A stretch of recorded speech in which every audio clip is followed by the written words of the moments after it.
Hello, students. Good morning, all of you. I hope you all are fine at your homes. Today, I am going to teach you noun case. Case meaning कारक. हिंदी में भी आपने कारक पढ़े होंगे, but in English, these are limited. First, we have to understand what is case.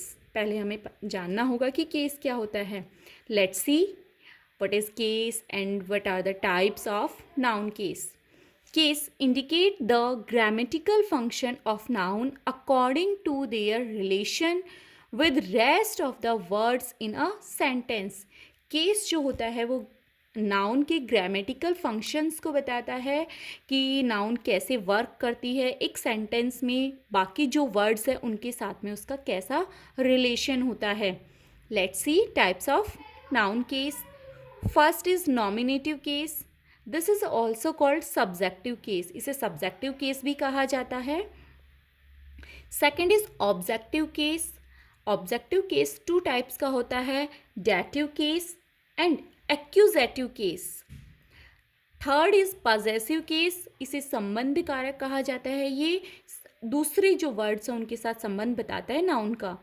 Fourth is vocative case यानी संबोधन कारक. इसमें आप किसी को कॉल करते हैं, बुलाते हैं या पुकारते हैं. Now first is nominative case, subjective case यानी कर्ता कारक. When a noun is the subject of a verb it usually comes after the verb. जब एक जो नाउन होती है वो किसी सेंटेंस का सब्जेक्ट होती है, किसी वर्ब का सब्जेक्ट होती है और ये हमेशा वर्ब से पहले आती है, that is subjective case of noun. Let's see with example. Ramesh writes a letter. In this sentence writes is verb और verb का subject क्या है? Verb को कौन कर रहा है? Ramesh. So here Ramesh is nominative case of verb.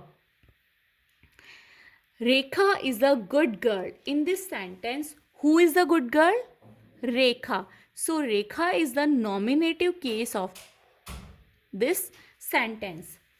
Listen students, if we ask question who or what with a verb, जब हम किसी verb के साथ में who और what question पूछते हैं, the answer that comes is subject or noun.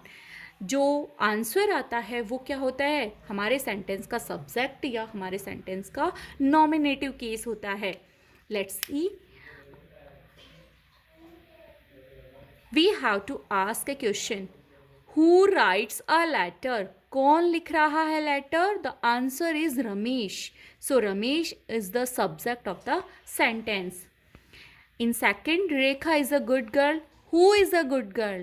The answer is Rekha. So Rekha is nominative case. Ramesh and Rekha, these are the subject of the sentence. Now, second is objective case. It means कर्म कारक. When a noun is the object of a verb, it means verb का जब object होती है हमारी noun, उसे कहा जाता है objective case. Object is affected by the verb. जो object होता है वो किससे affected होता है? Always जो object है वो हमारी वर्ब से इफेक्टेड होता है. वर्ब का जो इफेक्ट होता है वो किस पर आता है? ऑब्जेक्ट पर. ऑब्जेक्ट नाउन, प्रोनाउन और ए फ्रेज. ऑब्जेक्ट जो है या तो कोई नाउन हो सकती है या कोई प्रोनाउन हो सकता है या कोई फ्रेज हो सकता है. Now what is phrase? A group of words which has neither subject nor verb. Phrase एक ऐसा वर्ड होता है, ऐसा ग्रुप ऑफ वर्ड होता है जिसमें ना सब्जेक्ट होता है ना ही वर्ब होती है. इट मीन्स जो फ्रेज है वो ग्रुप ऑफ वर्ड्स तो होगा बट वो कंप्लीट मीनिंग नहीं देगा. हमें उसे ऐड करना होगा सेंटेंस के साथ में, दूसरे वर्ड्स के साथ में अपना मीनिंग देने के लिए, क्योंकि इसमें सब्जेक्ट और वर्ब नहीं होते हैं. Let's see example. Ramesh writes a letter. In this sentence Ramesh is subject of the verb. जो रमेश है इस वर्ब का सब्जेक्ट है, क्योंकि इस वर्ब को कर रहा है, ये वर्क कौन कर रहा है? रमेश. ये सब्जेक्ट है. एंड जो सब्जेक्ट वर्क कर रहा है उससे इफेक्ट कौन हो रहा है? A letter. राइट करने का, लिखने का जो इफेक्ट हो रहा है वो किस पर हो रहा है? लेटर पर, इसलिए जो लेटर है वो क्या है, हमारा ऑब्जेक्ट है, and this is called the objective case. Let's see one more example.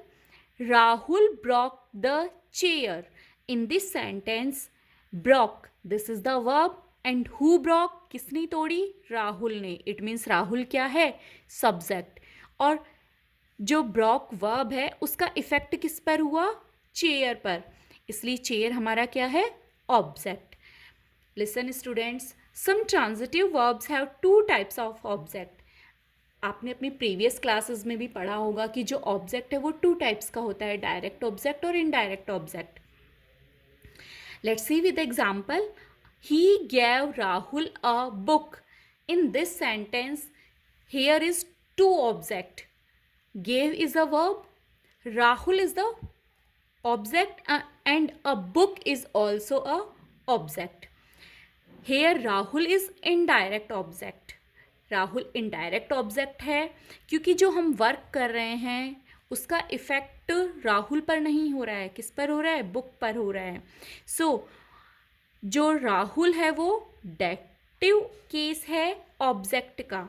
I told you objective case में टू टाइप्स होते हैं, dative case and accusative case. जो राहुल है वो इनडायरेक्ट ऑब्जेक्ट है, इस पर इफेक्ट नहीं हो रहा है हमारी वर्ब का, इसलिए ये इनडायरेक्ट ऑब्जेक्ट है, और जो इनडायरेक्ट ऑब्जेक्ट है उसी को डेटिव केस कहा जाता है. Listen students, you have to remind something. जो लिविंग थिंग्स होती हैं उन्हें हम इनडायरेक्ट ऑब्जेक्ट कहते हैं. लाइक जो हमारा प्रीवियस एग्जाम्पल था उसमें जो राहुल है वो इनडायरेक्ट ऑब्जेक्ट है क्योंकि वो लिविंग थिंग है, और जो नॉन लिविंग थिंग्स होती हैं उन्हें डायरेक्ट ऑब्जेक्ट में इंक्लूड करते हैं. Now as we read the dative case, indirect object को ही डेटिव केस कहा जाता है. नाउ एक्यूजेटिव केस क्या होता है, when a noun is the object of a preposition. Listen students, जो ऑब्जेक्ट होगा वो किससे रिलेटेड होगा, प्रीपोजिशन से, तब उसे हम क्या कहेंगे, एक्यूजेटिव केस कहेंगे. Let's see example. My book is on the table. In this sentence is verb and the table is object, and before object here is a preposition. जो हमारी टेबल है वो my book, my book and the table, these are nouns, both are noun. But जो my book है वो directly table से related नहीं है, ये रिलेटेड किससे है, ऑन से. इट मीन्स किसी प्रिपोजिशन वर्ड से रिलेटेड है. व्हेन जो ऑब्जेक्ट है वो प्रिपोजिशन से रिलेटेड होगा, प्रिपोजिशन से जुड़ा हुआ होगा, उसे कहा जाता है accusative object, accusative case of object. Second example. She is playing in the room. Here जो प्लेइंग है उसका डायरेक्ट इफेक्ट रूम पर नहीं हो रहा है, एंड जो रूम है वो ऑब्जेक्ट है और ये किससे जुड़ा है, प्रिपोजिशन वर्ड इनसे जुड़ा है, इसलिए जो रूम है वो एक्यूजेटिव केस है ऑब्जेक्ट का. Now third type of noun case is possessive case. When a noun denotes position और ऑनरशिप. जब जो हमारी नाउन है वो हमारा पोजीशन बताती है, पोजीशन का मीनिंग होता है अधिकार, पोजीशन मीनिंग अधिकार, वो हमारा अधिकार या ऑनरशिप यानी किसकी है वो उसका ऑनरशिप बताती है, उसे कहा जाता है possessive case. To show position we use apostrophe S और ऑफ. टू वर्ड्स का यूज़ करते हैं हम पोजीशन को बताने के लिए, या तो हम अपर स्टॉप लगा के एस लगाते हैं या फिर ऑफ से हम पोजीशन बताते हैं, और इन दोनों का ही मीनिंग होता है का, की और के, यानी उसका है, उसकी है या उसके हैं. मीन्स ये रिलेशन बताएगा, उसका पोजीशन या ऑनरशिप बताएगा नाउन का. Listen students, how you have to identify where we have to use upper stop s and where we have to use off. हमें कैसे पता लगेगा कि हमें upper stop s यूज़ करना है या off यूज़ करना है. जो लिविंग थिंग्स होंगी, जो लिविंग थिंग्स होंगी उनके साथ में हमें जो नाउन लिखी जाएगी उसी के साथ में हमें अपर स्टॉप लगा के पोजीशन बतानी है, उसकी ऑनरशिप बतानी है। इट मीन्स जो लिविंग थिंग्स होंगी उनके साथ में हमें अपर स्टॉप एस का यूज़ करना है, और जो नॉन लिविंग थिंग्स होंगी उसमें पहले हम पोजीशन बताएंगे, आफ्टर दैट हम ऑफ का यूज़ करेंगे और एंड में हम नाउन लिखेंगे। Let's understand with the help of examples. Ram's pen has been lost. Here Ram living है, इसलिए हमने क्या लगाया यहाँ, अपर स्टॉप एस लगाया। इट मीन्स पेन पर पोजीशन किसकी है, राम की है, राम का पेन खो गया। In second, Rekha's watch is costly. Here Rekha and watch both are noun, और वॉच पर पोजीशन किसका है, रेखा का, रेखा की। एस का मीनिंग क्या आ रहा है यहाँ, अपर स्टॉप एस का, की। रेखा की वॉच बहुत महंगी है, कॉस्टली है। Here Rekha is a living, so with living we add upper stop s. Now see non-living things. The leg of the chair. First we will write position, then we write of, and then we write noun. पहले हम position लिखेंगे कि किसकी leg, the leg of the chair, यानी chair की leg. पहले हम position use करेंगे, आफ्टर दैट हम नाउन यूज़ करेंगे। The cover of the book, यानी बुक का कवर। इट मीन्स हमें जो नॉन लिविंग थिंग्स होती हैं उनका जो पोजीशन बताना है उसके लिए हमें ऑफ का यूज़ करना है।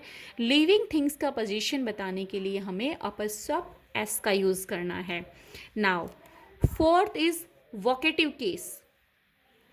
When a noun or pronoun is used to call or to get the attention of a person, जब किसी नाउन या प्रोनाउन को बुलाया जाता है या उसकी अटेंशन को प्राप्त करने के लिए उसे पुकारा जाता है, उसे कहा जाता है वोकेटिव केस। इसे हिंदी में संबोधन कारक कहा जाता है। इट मीन्स किसी को बुलाना, संबोधित।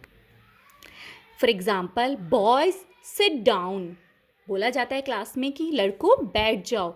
Listen students, when we use vocative case then we put a comma after the noun. जब हम वोकेटिव केस यूज़ करेंगे तो हम नाउन के बाद में कोमा पुट करेंगे, आफ्टर दैट हम वर्ब लिखेंगे।